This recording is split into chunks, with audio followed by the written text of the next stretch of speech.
¿Qué tal, mis hermanos y hermanas? Estamos contentos de verles esta mañana. Vamos a continuar nuestro estudio sobre los mensajes de los tres ángeles. El tema que vamos a estudiar esta mañana es la lección número 17. Se titula La imagen de la bestia. Y luego en la siguiente sección vamos a estudiar en cuanto al número de la bestia. Así que esos son los dos temas que nos corresponden esta mañana, y luego esta tarde continuaremos con dos temas adicionales. Pero antes de comenzar queremos pedir la bendición del Señor, como siempre hacemos. Así que inclinemos con reverencia nuestros rostros y vamos a pedir la presencia del Señor. Padre Celestial, gracias te damos por darnos la vida este día. Gracias por traernos con bien a este lugar. Pedimos la presencia de tu Santo Espíritu al estudiar sobre la imagen de la bestia. Gracias, Señor, por la gran luz que nos has concedido como iglesia. Ayúdanos, Señor, a compartir esa luz. Te lo imploramos en el nombre de Jesús. Amén. Muy bien, vamos a comenzar leyendo otra vez el mensaje del tercer ángel. Se encuentra en Apocalipsis 14 y los versículos 9 al 11. Apocalipsis 14, 9 al 11.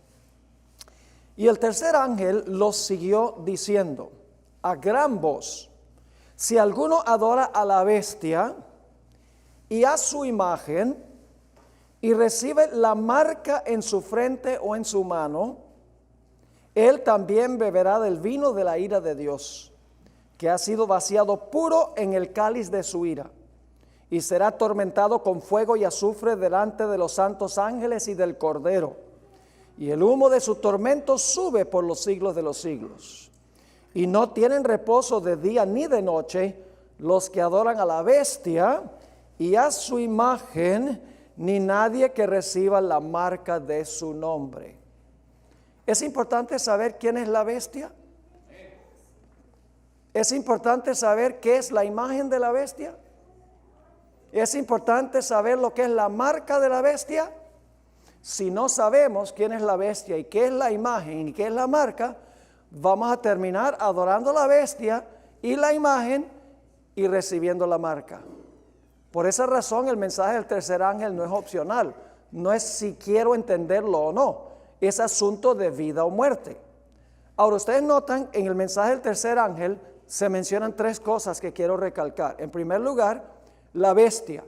Ayer identificamos a la bestia, ¿verdad que sí? ¿Qué representa la bestia? El papado, lo mismo que el cuerno pequeño.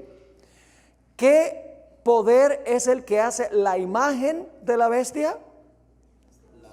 La bestia que se levanta de la tierra hace la imagen que se menciona en el mensaje del tercer ángel. Y la bestia que se levanta de la tierra, vamos a estudiar, también va a imponer la marca de la bestia. Es decir, la bestia es el centro de todo, porque la gente adora a la bestia de la tierra hace una imagen de la bestia, y la bestia de la tierra impone la marca de la bestia. Es decir, el protagonista central o la protagonista central es la bestia. Ahora vamos a la página 195 de nuestro manual y vamos a estudiar más detenidamente lo que es la imagen de la bestia. Una imagen es un reflejo o una semejanza. Así que cuando se habla de una imagen de la primera bestia, significa que la imagen va a ser semejante a la bestia. Ahora, hemos visto que la característica principal de la bestia, y esto lo estudiamos ayer en los 4 temas, es que la bestia unió ¿qué cosa? La iglesia con el Estado. La iglesia romana usó la espada del poder civil para imponer sus doctrinas y sus prácticas. Así que, para que la bestia de la tierra haga una imagen de la primera bestia, tiene la segunda bestia que hacer ¿qué cosa? Tiene que unir la iglesia con el Estado para ayudar a la primera bestia, porque es una imagen de la primera bestia. ¿Están conmigo en ese punto? Ahora, ya hemos visto en un estudio anterior, estamos al pie de la página 195, para los que tienen el manual, ya hemos visto que los dos cuernos, como de cordero, en la bestia de la tierra, representan dos reinos separados, el reino de la iglesia y el reino del poder civil. Es decir, los dos cuernos representan libertad civil y libertad religiosa. Ahora, tristemente, nos dice la Biblia que esta bestia que se levanta de la tierra, que tiene estos dos principios de libertad civil y religiosa, que en sus documentos que fundaron la nación separa la iglesia del Estado, va a cambiar su conducta. Y en vez de respetar los dos principios sobre los cuales fue edificada la nación, va a hablar como un dragón. Ahora, hablemos un poco del dragón.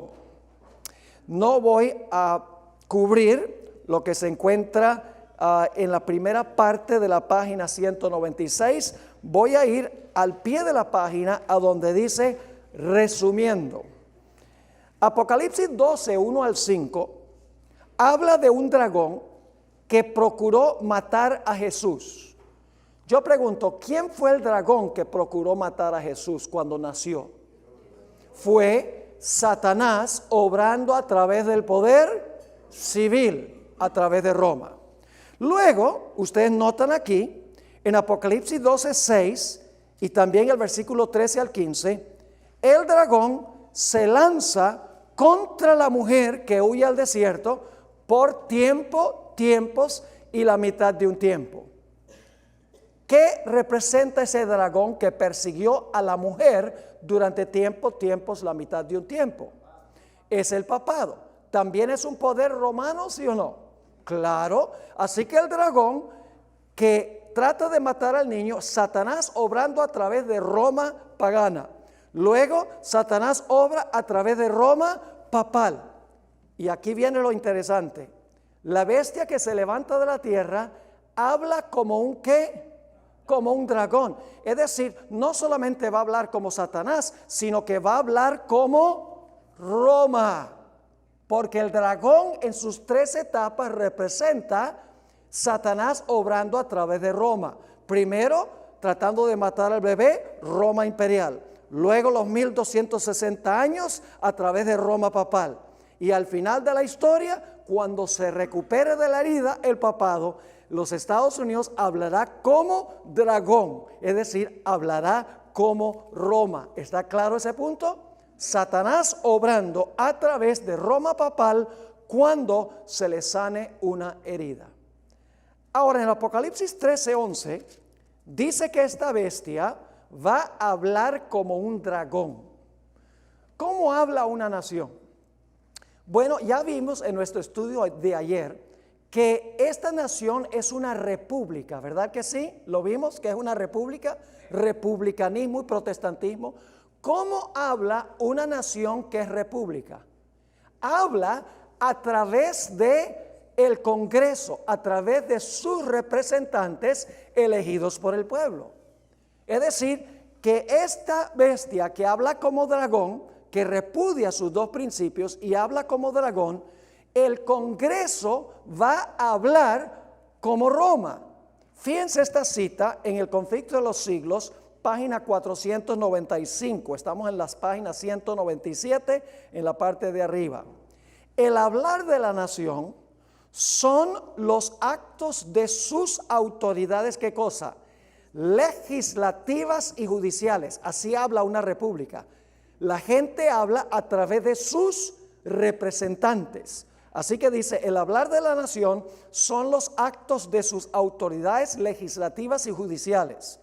Por esos actos, la nación, es decir, los Estados Unidos, desmentirá los principios liberales y pacíficos que expresó como ¿qué cosa? Como fundamentos de su política.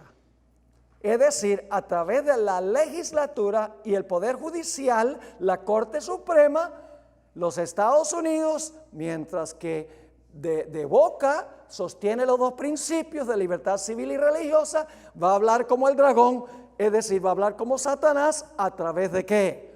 A través de Roma papal. Ahora, esta es una bestia particular, muy interesante. Es una bestia peculiar. ¿En qué sentido? En el sentido de que todas las bestias anteriores pelearon con la bestia que la precedió para quitarle el poder. Mientras que vimos en nuestro estudio de ayer que esta bestia que se levanta de la tierra no pelea contra la bestia anterior que recibió la herida mortal, sino que le ayuda ¿a qué? Le ayuda a recuperar el poder que perdió, le ayuda a recuperar la espada.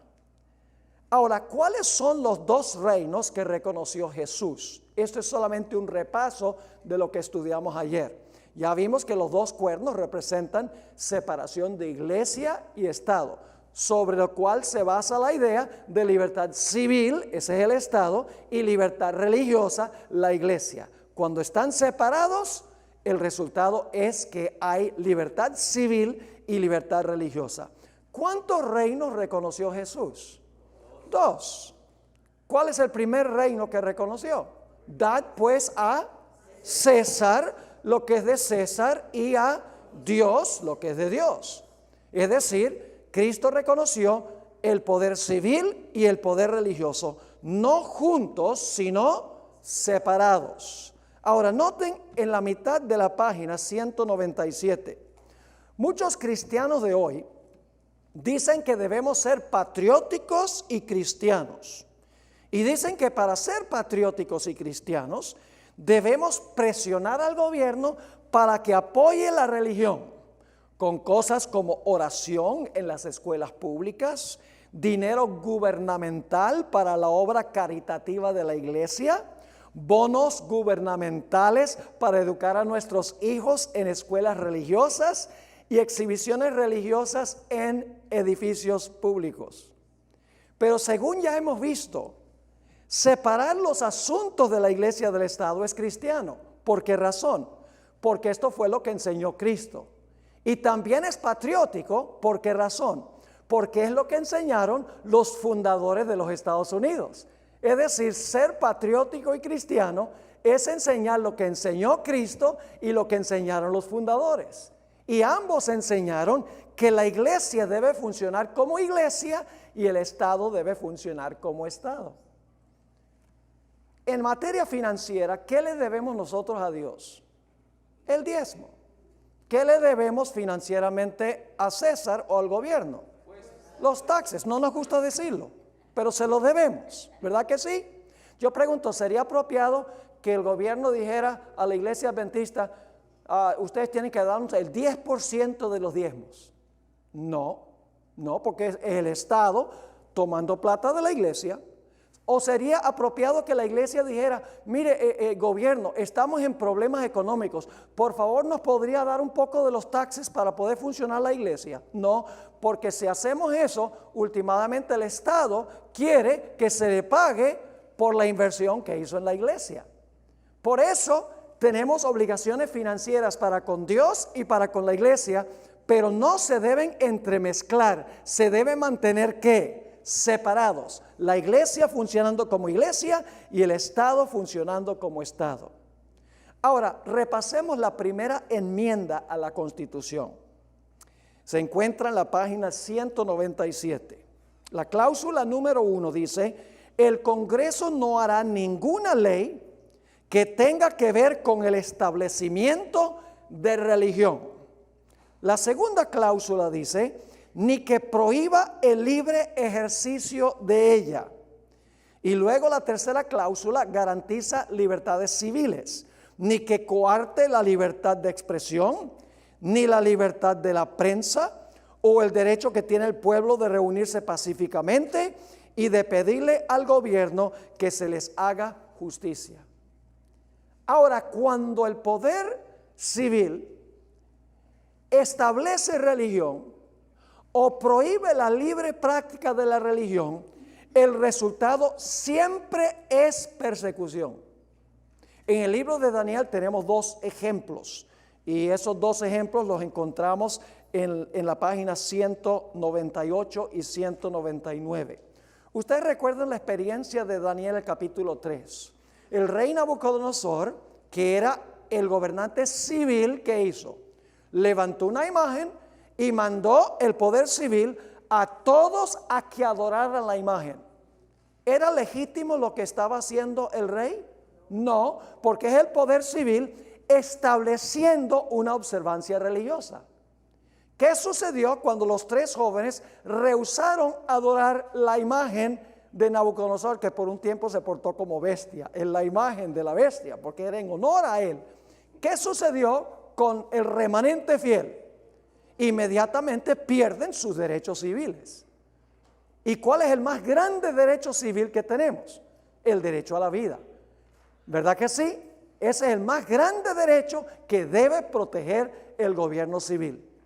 El punto es que cuando el poder civil establece religión, el resultado es persecución contra el que no está de acuerdo de cumplir con lo que el gobierno establece en materia de religión. Y si Cristo no hubiera intervenido para librar a los tres jóvenes, hubieran sido incinerados en el horno. Pero Cristo tuvo la última palabra. Amén. Así que en Daniel 3 tenemos una ilustración de la primera cláusula de la primera enmienda.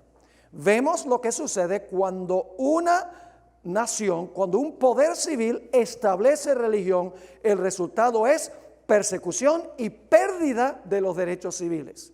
En Daniel 6 tenemos otra historia que ilustra la segunda cláusula de la primera enmienda de la Constitución. En Daniel 6 tenemos una historia similar a la de Daniel 3, pero también un poco diferente. En Daniel 6 el rey no está estableciendo una observancia religiosa, sino que está prohibiendo que Daniel practique su religión. Porque el rey dice, nadie puede orar o hacerle petición a un Dios o un hombre por 30 días. Él no está diciendo cómo orar, no está estableciendo una oración. Sencillamente está prohibiendo que la gente haga una petición a hombre o a Dios por 30 días. ¿Está claro? Pero había un profeta, el profeta Daniel, que dijo, yo desobedezco esa ley civil porque es ilegítima. Yo pregunto, ¿el rey tenía derecho de prohibir que Daniel orara? ¿Era esfera del poder civil quitarle la libre práctica de la religión? No. ¿Y a dónde fue a parar Daniel como resultado de no obedecer la ley de que no podía practicar su religión? ¿A dónde fue a parar? En el foso de los leones. ¿Y quién tuvo la última palabra? Dios tuvo la última palabra. Yo pregunto, cuando la bestia y su imagen levanten esta ley dominical, ¿va a estar en peligro la vida del pueblo de Dios? Sí. ¿Va a perecer el pueblo de Dios? No, porque el mismo que entró al horno y que fue al foso de los leones tendrá la última palabra. Amén. Babilonia pensará que va a acabar con el pueblo de Dios, pero como en los días de Daniel, Dios intervendrá para librar a su pueblo. Amén. Así que tenemos en Daniel 3 y Daniel 6 una ilustración vívida de lo que sucede cuando el poder civil establece religión y prohíbe la libre práctica de la religión. El resultado es que cuando se violan las primeras dos cláusulas de la primera enmienda, el resultado automáticamente es persecución contra los que no están dispuestos de obedecer lo que el gobierno ha dicho. ¿Está claro ese punto? Amén. Ahora, Nabucodonosor y Darío no entendieron lo que Dios le quería enseñar. Porque después que los tres jóvenes fueron librados del horno, Nabucodonosor hizo un decreto y dice, cualquier individuo que le falte respeto al Dios de Daniel, le vamos a cortar la cabeza y le vamos a demoler la casa. No tenía ningún derecho a decir eso. Él no puede obligar a la gente a servir al Dios verdadero ni a servir un Dios falso. Porque el servicio a Dios se lo debemos a Dios, no al poder civil. Y lo mismo el rey Darío. Después que Dios libró a Daniel del foso de los leones, él dijo, ahora yo doy un decreto que todo el mundo debe temblar ante el Dios de Daniel. Ilegítimo. El poder civil no puede decirle a la gente que tiene que temblar ante Dios, porque no le debemos eso al poder civil, eso se lo debemos ¿a quién? Se lo debemos a Dios. ¿Está quedando claro este punto? Ahora, estamos en la página 199, en la parte de abajo de la página. ¿Qué tiene todo esto que ver con el tiempo del fin?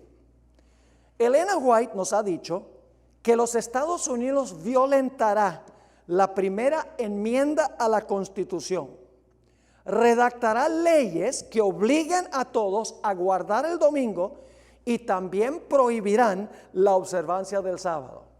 Aquí está la cita donde la hermana White dice eso. Maranata, página 177. Vendrá el tiempo en que los hombres no solo prohibirán trabajar el domingo, sino que procurarán obligar a los hombres que trabajen el sábado. Y se les pedirá que renuncien el sábado y se suscriban al domingo, y si no lo hacen, se les exigirá que entreguen su libertad y su vida. ¿Está claro? Ahora, cuando llegue ese momento, la apostasía que comenzó cuando el papado intentó cambiar la ley de Dios durante los 1260 años, esa apostasía se completará en el tiempo del fin. El papado pensó cambiar la ley de Dios transfiriendo el sábado al domingo. Y al final de la historia, los Estados Unidos, una nación protestante, impondrá el cambio en la ley que hizo el papado durante los 1260 años. Página 200. Surge la pregunta: ¿no sería inconstitucional establecer una ley dominical por parte del Congreso de los Estados Unidos? ¿No sería esa una violación de la primera cláusula de la primera enmienda, hacer una ley dominical? Claramente que sí. Por el otro lado, ¿no sería una ley que prohíbe la observancia del sábado inconstitucional porque es una violación de la segunda cláusula de la primera enmienda? Obviamente que sí. Porque la primera enmienda dice que el Congreso no puede hacer ninguna ley que establezca religión, ni puede hacer ninguna ley que prohíba el libre ejercicio de la religión, el derecho que tiene la gente de practicar su religión. Estoy bien seguro que cuando venga esta ley dominical y antisabática, grupos cuestionarán la constitucionalidad de tales leyes. Según las profecías, estos reclamos caerán sobre oídos sordos. Escuchen ahora el próximo párrafo, muy importante. No hemos de esperar que el Congreso de los Estados Unidos desarraigue la primera enmienda de la Constitución. Los Estados Unidos no va a eliminar la primera enmienda de la Constitución, porque la bestia de la tierra tendrá los dos cuernos de cordero mientras habla como un dragón. No se quiebran los cuernos para luego hablar como un dragón. Habla como dragón mientras tiene los cuernos. Lo que indudablemente pasará es que la Corte Suprema declarará en un tiempo de emergencia nacional que leyes inconstitucionales son, ¿qué cosa? Constitucionales. Por eso la bestia tiene los cuernos como de cordero, pero al mismo tiempo hablará como dragón. Esta bestia hablará como dragón al mismo tiempo que tiene los cuernos como cordero. Ahora, algunos de ustedes posiblemente no estuvieron ayer, así que voy a repasar un punto que traté en el tema de ayer por la tarde. En los Estados Unidos hay tres ramas de gobierno. Hay el poder ejecutivo, el poder legislativo y el poder judicial, primordialmente la Corte Suprema. El Congreso redacta las leyes, el poder ejecutivo las hace cumplir y la Corte Suprema interpreta las leyes para decir si son constitucionales o no. Ahora, ¿cuál de las ramas de gobierno es la más poderosa según vimos ayer? La más poderosa es la rama judicial, particularmente, ¿qué cosa? La Corte Suprema de los Estados Unidos.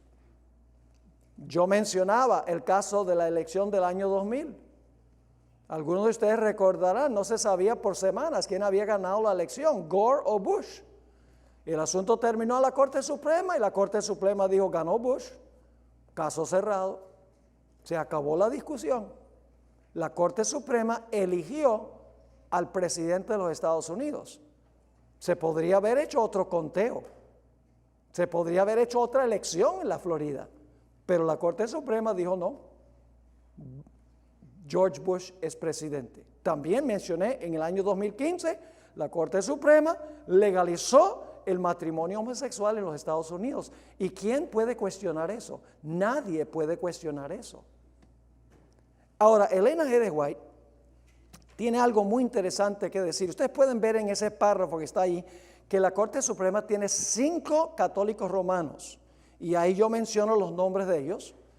Hay uno que está en el proceso de ser elegido, aunque hay cierta controversia ahora en cuanto a él.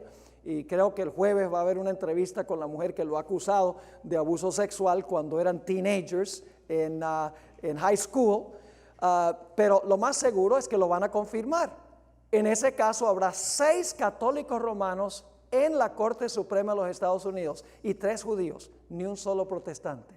En un país protestante. El 66% de la Corte Suprema sería católicos, mientras que solamente el 25% de la población de los Estados Unidos son católicos. Así que el 25% de los habitantes de Estados Unidos son católicos, pero los católicos tendrían el 66% de la Corte Suprema. Elena White, en la mitad de la página 201, escribió en la Review and Herald, diciembre 11, 1888, ellos, es decir, los cristianos, no se dan cuenta que cuando un gobierno protestante sacrifica los principios que la han hecho una nación libre e independiente y por medio de medidas, ¿qué clase? Legislativas, introducen a la Constitución principios que propagan las falsedades y los engaños papales, están sumiendo al país en los horrores romanos de las edades oscuras. Algunos adventistas dicen, ese panorama es alarmista. Los jueces de la Corte Suprema son patriotas y nunca retornarían a los Estados Unidos a los horrores de las edades oscuras. Fíjense lo que dice Elena White en la siguiente cita, El conflicto de los siglos 637. La Iglesia Católica Romana, con todas sus ramificaciones en el mundo entero, forma una vasta organización bajo el control de la sede papal y destinada a servir los intereses de ésta. Instruye a sus millones de adeptos en todos los países del globo para que se consideren obligados a obedecer ¿a quién? Al Papa. Sea cual fuere la nacionalidad o el gobierno de estos, deben considerar la autoridad de la Iglesia como por encima de todas las demás. Aunque juren fidelidad al Estado, siempre quedará en el fondo el voto de obediencia a Roma, que los absuelve de toda promesa contraria a los intereses de ella. Qué tremenda cita esa. Muchos protestantes hoy están fascinados con el papado. Por ejemplo, Jeb Bush, que fue gobernador del estado de la Florida, se convirtió al catolicismo. Newt Gingrich, que era bautista, un representante en el Congreso de los Estados Unidos, se convirtió al catolicismo. Tony Blair, quien fue primer ministro de Gran Bretaña, se convirtió al catolicismo, y hay otros protestantes que se han convertido abiertamente al catolicismo. Los protestantes dicen que el papado ha cambiado y por lo tanto no hay nada que temer del papado. Dicen que el papado lucha por los derechos humanos, que aboga por los pobres, por la vida, por el medio ambiente, por la buena moral. Pero el hecho es que la Iglesia Católica no ha cambiado ninguna de sus creencias, ninguno de sus dogmas, ni tampoco ha echado a un lado sus aspiraciones de un dominio global del planeta Tierra. Un católico dijo en cierta ocasión, en la minoría somos como un cordero, en la igualdad somos como una serpiente, en la mayoría somos como un león. Eso lo dijo un católico. Elena White dio la mejor definición del papado que yo he encontrado en cualquier parte. Dice esto en El conflicto de los siglos 6:28. Forma parte de su política asumir el carácter que le permita realizar mejor sus fines, pero bajo la apariencia variable del camaleón. ¿Saben ustedes lo que es un camaleón? Los que vienen de países latinos tienen que saber lo que es un camaleón. Es un lagartijo que cambia de color dependiendo del ambiente donde está, para camuflarse, ¿verdad que sí? Así que dice, bajo la apariencia variable del camaleón, oculta el veneno invariable de la serpiente. Y ustedes conocen la historia del escorpión y el sapo, ¿verdad que conocen esa historia? ¿Hay alguien aquí que no conoce la historia del escorpión y el sapo? Bueno, yo les cuento, es una fábula, pero enseña precisamente este punto. Un escorpión y un sapo estaban al lado de un río, y el escorpión no nada, el sapo sí, y el escorpión quiere cruzar el río. Le dice al sapo, mira, déjame montarme encima tuyo y tú me llevas al otro lado del río. Y el sapo dice, nada de eso, porque tú te montas y me picas, me envenenas y me muero. Y el escorpión dice, no, eso nunca pasaría. Si yo te pico en medio del río, tú te mueres y yo me ahogo. ¿Cómo voy a hacer eso? Así que finalmente, después de mucha persuasión, el escorpión se monta encima del sapo, el sapo lo permite y el sapo empieza a nadar, cruzar el río. Cuando llega a la mitad del río, ¡pss!, le mete el pinchazo. Y cuando está moribundo el sapo, esta es una fábula, los sapos no hablan. Cuando está el sapo moribundo, le dice al escorpión, pero tú prometiste que no me ibas a pecar, ¿por qué me picaste? Y el escorpión dijo, porque es mi naturaleza. La iglesia romana puede hacer muchas promesas, pero es su naturaleza usar el poder civil para imponer sus doctrinas y sus prácticas, y el que no lo hace es perseguido. Esa es su naturaleza, por más promesas que haga. Al contrario, en la mitad de la página 202, Elena White escribió en cuanto a los Estados Unidos, cuando la tierra que el Señor levantó para darle refugio a su pueblo, a fin de que pudieran adorarle conforme a los dictados de sus propias conciencias, la tierra sobre la cual Dios ha colocado por largos años el escudo de la omnipotencia, la tierra que Dios ha favorecido haciéndola depositaria de la religión pura de Cristo. Cuando dicha tierra, por medio de sus legisladores, que es el acto nacional, repudie los principios del protestantismo y apoye la apostasía romana que procuró alterar la ley de Dios, entonces se revelará la obra final del hombre de pecado.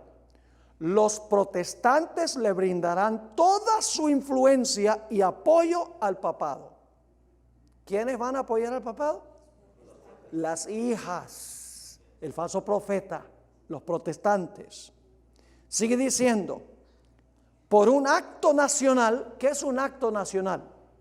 Es un acto del Congreso, es una ley del Congreso.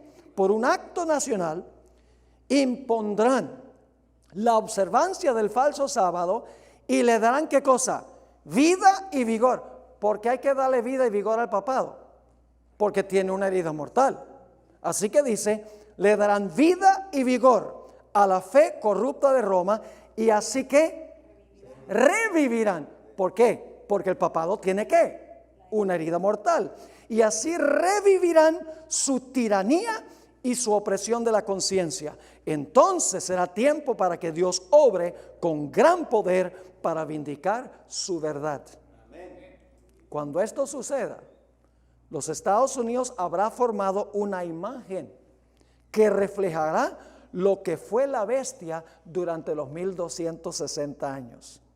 La bestia que se levantó del mar se caracteriza por unir la iglesia con el Estado. Esa es su característica fundamental para perseguir a los que no están de acuerdo con su sistema. Lo mismo sucederá en los Estados Unidos. Los Estados Unidos, el poder civil, hará una imagen de la bestia, uniendo la iglesia con el Estado. La sierva del Señor, al pie de la página 202, escribió: para que los Estados Unidos formen una imagen de la bestia, el poder religioso, escuchen bien, esa es la iglesia, el poder religioso debe dominar de tal manera, ¿qué cosa? El gobierno civil, que la autoridad del Estado sea empleada también ¿por quién? Por la iglesia para cumplir sus propios fines. En la siguiente página, la hermana White escribió, la página 203 del manual: Roma se ha propuesto a restablecer. ¿Qué significa restablecer? Usted no puede restablecer lo que no estuvo establecido una vez. Roma se ha propuesto a restablecer su poder. ¿Y a qué? ¿Qué significa recuperar? Usted no puede recuperar lo que no perdió. Y a recuperar la supremacía que ¿qué? Que perdió. ¿Cuándo la perdió? En 1798. Luego dice: establezcase en los Estados Unidos el principio de que la iglesia puede emplear o controlar el poder del Estado, que las leyes civiles pueden hacer obligatorias las observancias religiosas. En una palabra, que la autoridad de la iglesia con la del Estado debe dominar las conciencias, y el triunfo de Roma quedará asegurado en la gran república de la América del Norte. Los Estados Unidos hablará como el dragón. El dragón es Satanás, obrando a través de Roma. Lo hizo cuando Jesús nació, Roma pagana. Durante los 1260 años, el dragón, Roma papal, persiguió a la iglesia de Dios. Y al final de la historia, esta bestia hablará como dragón, no solo como Satanás, sino como Roma. En el conflicto de los siglos 498, la hermana White sigue: cuando las iglesias principales de los Estados Unidos, uniéndose en puntos comunes de doctrina. Ojalá que yo tuviera tiempo de darle ejemplos de lo que está pasando ahora, pero mi objetivo en esta serie no es decir está pasando esto y aquello. Mi objetivo es que ustedes entiendan el panorama bíblico, y entonces ustedes pueden ir y mirar en los periódicos y mirar en la televisión cómo se está cumpliendo lo que estamos estudiando aquí. Ahora fíjense, cuando las iglesias principales de los Estados Unidos, uniéndose en puntos comunes de doctrina, influyen sobre el Estado para que imponga los decretos e instituciones de ellas, entonces la América protestante habrá formado ¿qué cosa? Una imagen de la jerarquía romana, y la inflicción de penas civiles contra los disidentes vendrá ¿qué? Vendrá de por sí sola. La primera bestia pensó que podía cambiar la ley de Dios transfiriendo el día de reposo del sábado al domingo. La bestia de la tierra impondrá ese cambio en la ley de Dios usando la influencia de la iglesia sobre el Estado. Y el mundo en su totalidad seguirá el ejemplo de los Estados Unidos. La gente pregunta: ¿cómo puede suceder esto en los Estados Unidos?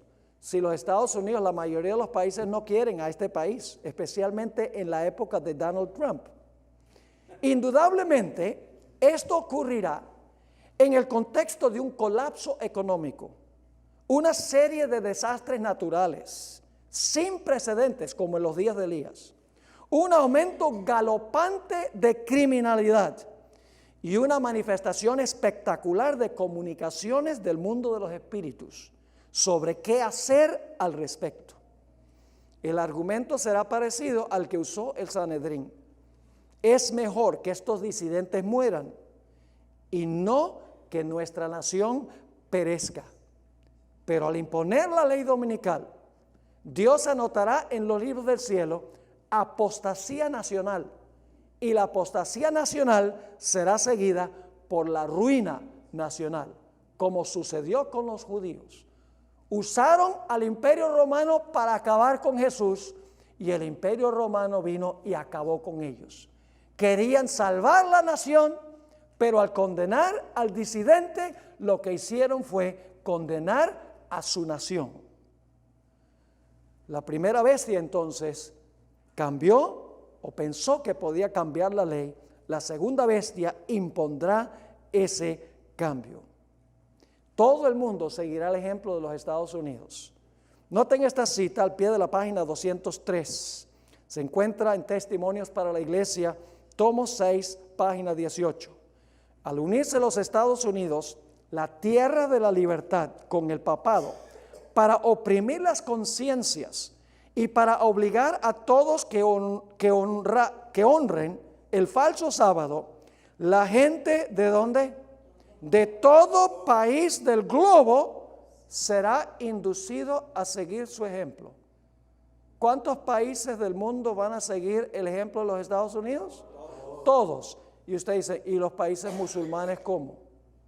¿Y los países hindúes cómo? Yo no les puedo explicar cómo, pero mi Biblia me dice que toda la tierra se maravilló en pos de la bestia. Posiblemente sea porque hay un desastre global. ¿Quién sabe qué será? Pero el Espíritu de Profecía y la Biblia, ambos dicen que todo el mundo estará de acuerdo con esta ley dominical. Ahora hablemos un poco del ecumenismo eclesiástico, al pie de la página 9 de nuestro manual. En años recientes ha llegado a existir una creciente intimidad entre las iglesias protestantes de los Estados Unidos y la Iglesia Católica. Este ecumenismo eclesiástico ha llevado a los protestantes a cooperar con la Iglesia Católica con gran entusiasmo en asuntos sociales, tales como hablar en contra del aborto, tratar de resolver el problema de la pobreza, buscar formas de resolver el problema del cambio climático. Los protestantes y católicos han cooperado también en elegir candidatos conservadores al Congreso, al Senado y a la Corte Suprema. Ambos han luchado por la elección de jueces conservadores en los diversos tribunales de la nación. Líderes prominentes de varias iglesias protestantes y de la Iglesia Católica firmaron el documento Evangélicos y Católicos Juntos. Y los luteranos y católicos firmaron el histórico documento Declaración Conjunta sobre la Justificación por la Fe. Recientemente el pastor Kenneth Copeland le dio un mensaje de bendición al Papa. Pastores influyentes de la televisión han viajado al Vaticano por invitación al Papa y han quedado maravillados. Entre ellos están Joel Osteen, James Robinson, Rick Warren, aún Billy Graham. Cuando estuvo vivo, habló muy positivamente de el poder papal. La mayoría de los protestantes ignoran los peligros de aliarse con el Papa. La mayoría de los protestantes están condenados a repetir los errores del pasado. ¿Y saben por qué razón? Porque ellos no son capaces de discernir quién es la bestia. ¿Saben quién dicen los protestantes hoy en día que es la bestia? Los protestantes liberales dicen que la bestia fue Nerón. Eso se cumplió allá en el pasado. Los cristianos conservadores, como los pentecostales, los carismáticos, los evangélicos, dicen no, el cuerno pequeño y la bestia es una persona bien mala que se va a levantar después del rapto de la iglesia allá en el Medio Oriente. Y mientras están mirando hacia el pasado y hacia el futuro para la aparición del anticristo, allá está en Roma y no lo ven porque están mirando a donde no es. El diablo ha distraído la atención de donde se está cumpliendo la profecía. La iglesia adventista tiene que decirle esto al mundo, mis hermanos y hermanas, porque el que adore la bestia y su imagen y reciba la marca va a perecer. En el Conflicto de los Siglos, página 622, la hermana White dijo en cuanto a los protestantes se han entremetido con el papado y lo han patrocinado.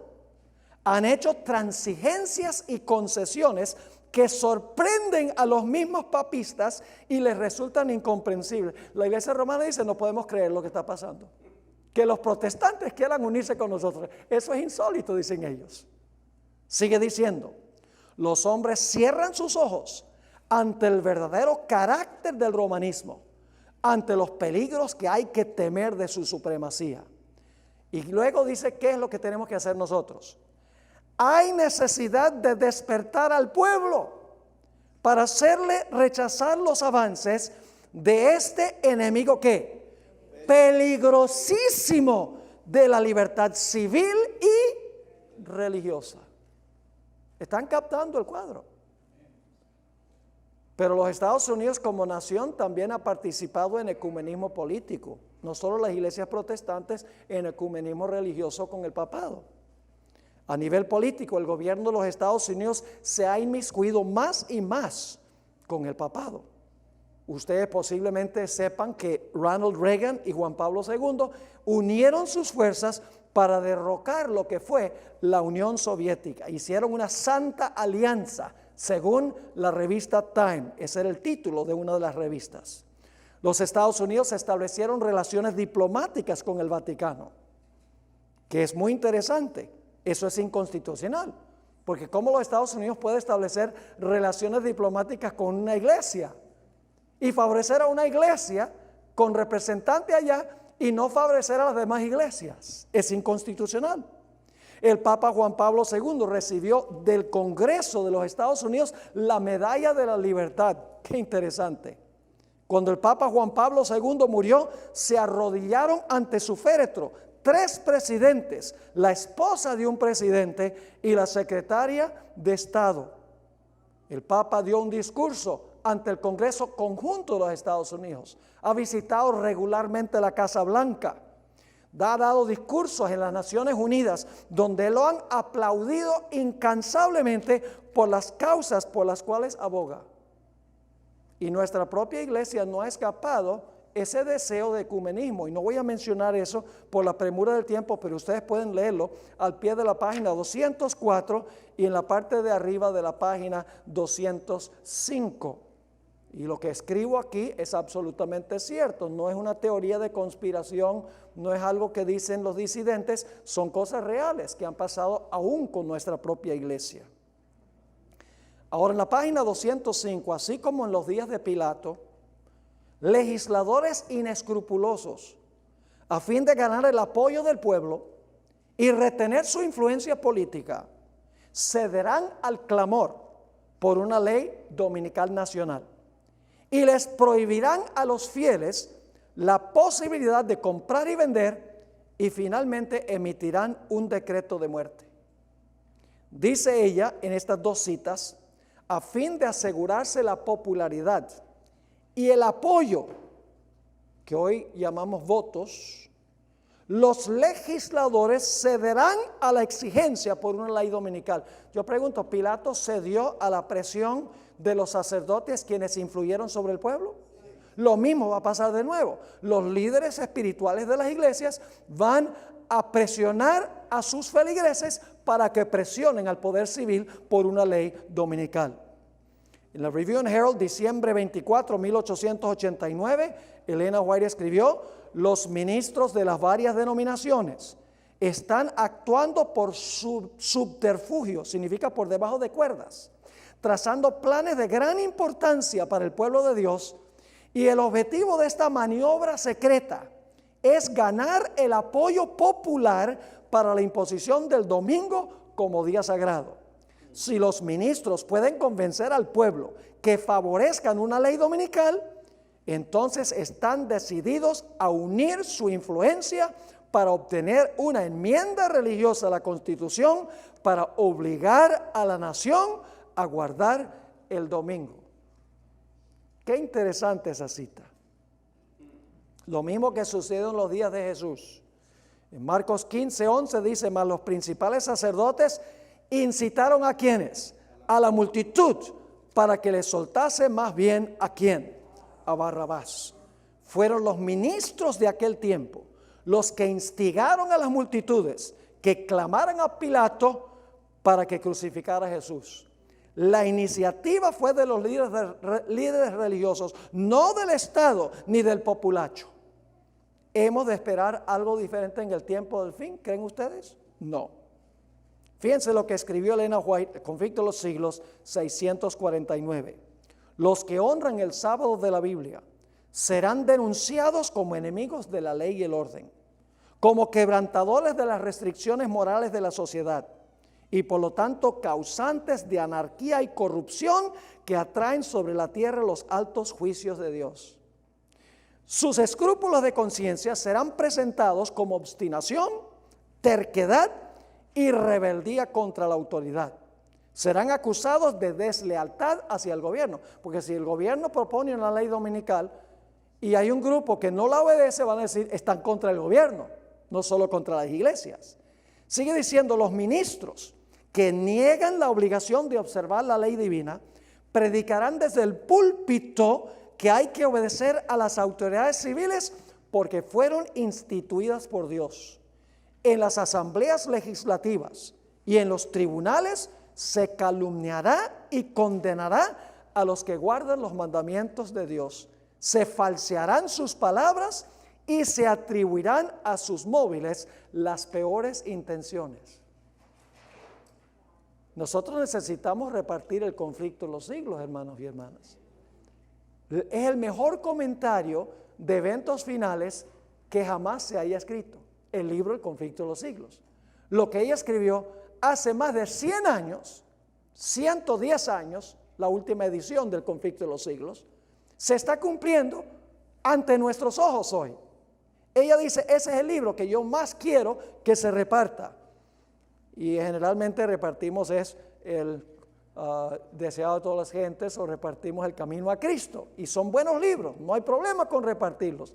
Pero el conflicto de los siglos es el libro que especialmente necesitamos repartir. Ahora voy a pasar por alto la sección que dice lecciones de la iglesia primitiva. Eso ya lo cubrimos en una presentación anterior. Quiero ir a la sección que dice el protestantismo impotente. Los protestantes de los Estados Unidos han visto que la moralidad de la nación ha ido de mal en peor. Se han proliferado el aborto, la pornografía, el divorcio, los matrimonios entre homosexuales, entre otras cosas. Los evangélicos han apelado a la espada del poder civil para arreglar lo que ellos mismos dañaron, porque ellos dicen, la ley fue clavada en la cruz. Si la gente dice, si la ley fue clavada en la cruz, ¿para qué tengo que guardarla? Ellos han creado el problema. Le echan al gobierno secular la culpa por todos los males de la sociedad cuando ellos mismos tienen la culpa. El fracaso de la sociedad americana es el fracaso de la iglesia, no el fracaso del Estado. Los protestantes han llegado a creer que teniendo en nuestros billetes el refrán "en Dios confiamos" y en el voto de lealtad a la bandera "una nación bajo Dios", y que instituyendo la oración en las escuelas públicas, y que exhibiendo los 10 mandamientos en los tribunales, y que poniendo exhibiciones navideñas en los edificios públicos, y que logrando una enmienda constitucional que prohíba el aborto y el matrimonio entre homosexuales, las cosas se van a arreglar. Dependen del gobierno para hacer lo que solo puede hacer el Espíritu Santo, por medio de la proclamación de la palabra de Dios. El protestantismo ha olvidado la verdadera fuente del poder, que se halla en la predicación de la palabra de Dios, por medio de la administración del Espíritu Santo. En vez de esto, el protestantismo se ha enfocado en un evangelio de prosperidad. Pare de sufrir. El evangelio de señales y milagros. El evangelio de la consejería psicológica. Y el evangelio del activismo político. El protestantismo ha perdido su poder y cree que la forma de reformar la sociedad está en emplear al gobierno para imponer lo que las iglesias quieren. Es precisamente lo que el papado hizo durante los 1260 años de supremacía papal. Ahora, voy a resumir lo que encontramos en las últimas 3 páginas. Lo voy a sintetizar. Ustedes pueden leer todos los ejemplos que hay allí, pero muy a menudo, cuando un gobernante civil se deja engañar para imponer leyes religiosas, lo que sucede es cuando el poder civil se despierta y se da cuenta que ha sido engañado por los religiosos, lo que hace es levantarse contra aquellos que engañaron al poder civil. Eso va a pasar al final. ¿Recuerdan los días de Esther? ¿Quién murió en la horca? El que preparó la trama. ¿A quiénes se comieron los leones? A los príncipes que planearon la trama. ¿Quiénes murieron por el calor del horno? Los que echaron a los 3 muchachos. ¿Están conmigo? Amén. En estos casos, yo pregunto, en el caso específico de los judíos que usaron el poder civil para acabar con Cristo, ¿qué hicieron los romanos? Luego vinieron y acabaron con ellos. Quiero leer esta última cita. Oh, va a ser terrible, mis hermanos y hermanas, cuando se despierte el mundo religioso y se den cuenta que han sido engañados por sus líderes espirituales. Conflicto de los siglos 7, 13 y 14. Los hombres ven que fueron engañados. Se acusan unos a otros de haberse arrastrado mutuamente a la destrucción. Pero todos concuerdan para abrumar a los ministros con la más amarga condenación. Los pastores infieles profetizaron cosas lisonjeras, indujeron a sus oyentes a menospreciar la ley de Dios y a perseguir a los que querían santificarla. Ahora, en su desesperación, estos maestros confiesan ante el mundo su obra de engaño. Esto va a pasar bajo la 6ª y 7ª plaga. Sigue diciendo, las multitudes se llenan de furor, los que fueron engañados. Estamos perdidos, exclaman, y vosotros sois la causa de nuestra perdición, y se vuelven contra los falsos pastores. Precisamente aquellos que más los admiraban en otros tiempos pronunciarán contra ellos las más terribles maldiciones. Las manos mismas que los coronaron con laureles se levantarán para aniquilarlos. Las espadas que debían servir para destruir al pueblo de Dios se emplean ahora para matar a sus enemigos. Por todas partes hay luchas y derramamiento de sangre. Apocalipsis 17 dice que los reyes con los cuales fornicó la ramera, dice, se levantarán contra la ramera y la harán desolada y desnuda, comerán sus carnes y la quemarán con fuego. Es una forma de decir que van a estar bien bravos con ella. Nosotros tenemos que advertirle a los líderes políticos estas cosas, hermanos, de que no se dejen engañar por este poder. Así que hemos estudiado en cuanto a la imagen de la bestia. Próxima lección, el número de la bestia.